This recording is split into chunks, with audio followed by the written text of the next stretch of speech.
En los años posteriores a la Primera Guerra Mundial, el mundo parecía suspendido en una especie de delirio económico. Los imperios se habían desmoronado, las deudas de guerra pendían sobre las economías como una sombra espesa y la esperanza de una recuperación estable se entrelazaba con una realidad frágil, donde cada decisión económica tenía el poder de sacudir naciones enteras. En ese contexto incierto, 4 hombres se convirtieron en protagonistas silenciosos pero decisivos del destino financiero del planeta: Montagu Norman, del Banco de Inglaterra; Benjamin Strong, de la Reserva Federal de Nueva York; Émile Moreau, del Banco de Francia; y Hjalmar Schacht, del Reichsbank alemán. Ahmed nos conduce a través de sus vidas, decisiones, temores y errores, revelando cómo su visión del mundo, y sus limitaciones personales, impactaron la economía global. El libro comienza con una introducción a la situación general del sistema financiero global tras la Gran Guerra. El patrón oro, considerado durante mucho tiempo la piedra angular de la estabilidad monetaria, había sido abandonado durante el conflicto.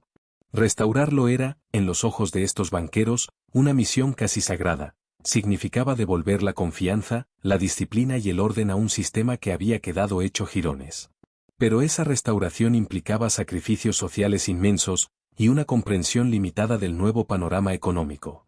Ahmed describe con habilidad cómo el apego casi religioso al patrón oro sería una de las causas de las dificultades que vendrían. Montagu Norman es quizá el personaje más enigmático. Excéntrico, propenso a crisis nerviosas y con una fascinación casi espiritual por el oro, Norman gobernaba el Banco de Inglaterra como si fuese una extensión de sí mismo. Estaba convencido de que la estabilidad económica debía sustentarse en la restauración del patrón oro y luchó por devolver la libra esterlina a su paridad prebélica, aunque esto significara imponer una deflación brutal sobre la economía británica.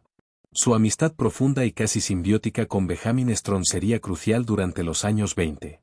Strong, desde la Reserva Federal de Nueva York, era un hombre práctico, intuitivo y con un claro entendimiento de la necesidad de expansión monetaria para apoyar el crecimiento económico.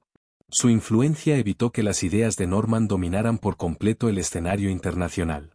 Mientras tanto, en Francia, Émile Moreau se enfrentaba a un país arrasado y endeudado, pero con un instinto de conservación notable. Ahmed muestra cómo Francia, a diferencia de Inglaterra, decidió devaluar su moneda de manera controlada, favoreciendo las exportaciones y permitiendo cierta recuperación industrial. Esta decisión, aunque criticada en su momento, terminaría siendo una de las más acertadas del periodo. Moreau no era particularmente innovador, pero supo mantener el control y fortalecer al Banco de Francia en un momento de extrema vulnerabilidad. En Alemania, Hjalmar Schacht surgió como un personaje ambiguo pero extraordinario.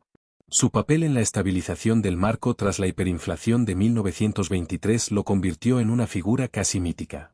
El país había vivido una pesadilla: salarios pagados 2 veces al día, millones de marcos que no valían ni una hogaza de pan, y una economía que colapsaba en cámara lenta. Schacht, con audacia y pragmatismo, introdujo el Rentenmark, una nueva moneda respaldada por activos tangibles, lo que ayudó a restaurar la confianza del público y la estabilidad monetaria. Sin embargo, Schacht también entendía que las reparaciones impuestas a Alemania por el Tratado de Versalles eran insostenibles. Ahmed retrata su lucha por liberar a su país de esa carga, que lo empujaría, años después, a colaborar brevemente con el régimen nazi. El corazón del libro está en los años 20, una década de prosperidad aparente, pero también de desequilibrios crecientes. Estados Unidos se había convertido en el acreedor del mundo, y sus decisiones de política monetaria influían sobre todos los demás. Benjamin Strong fue consciente de este papel y utilizó la Reserva Federal para moderar los flujos internacionales, controlar el crédito y estabilizar las tasas de interés. Su temprana muerte en 1928 dejó un vacío inmenso. Con él desapareció una de las pocas voces que comprendía el peligro de una contracción monetaria excesiva y el riesgo de un colapso deflacionario. Mientras tanto, los banqueros centrales seguían obsesionados con el patrón oro. Pero ese patrón, que exigía equilibrio presupuestario, disciplina monetaria y una fe ciega en los mecanismos del mercado, no se adaptaba a una economía global interdependiente, aún golpeada por los costos de la guerra y por una desigual distribución de la riqueza. Ahmed describe cómo los flujos de capital, en lugar de fluir libremente, se dirigían hacia Estados Unidos, alimentando la burbuja bursátil que estallaría en 1929. La Gran Depresión golpeó con una fuerza devastadora. Lo que comenzó como un colapso bursátil en Wall Street se extendió como una plaga financiera por todo el planeta. Los banqueros centrales reaccionaron con torpeza, aplicando medidas que empeoraron la situación. En lugar de inyectar liquidez, contrajeron aún más la oferta monetaria, en lugar de relajar las condiciones crediticias, las endurecieron. El patrón oro, que requería mantener el tipo de cambio a toda costa, obligaba a los países a subir tasas de interés incluso cuando sus economías se hundían en la recesión. Ahmed muestra cómo la ortodoxia financiera, combinada con la falta de coordinación internacional y con una visión limitada del funcionamiento real de la economía, convirtió una recesión en una catástrofe global. Millones de personas quedaron sin trabajo, el comercio internacional colapsó y el descontento social creció hasta niveles peligrosos.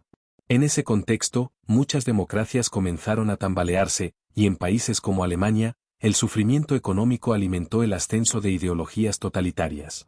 El libro concluye con una reflexión sobre la importancia de la política monetaria, no como una técnica neutra, sino como una herramienta profundamente política.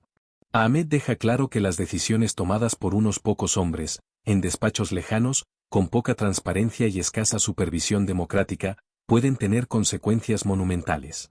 La historia de estos señores de las finanzas no es solo una crónica del pasado, sino una advertencia sobre el presente, sobre la necesidad de flexibilidad, de empatía social y de visión a largo plazo en la gestión económica.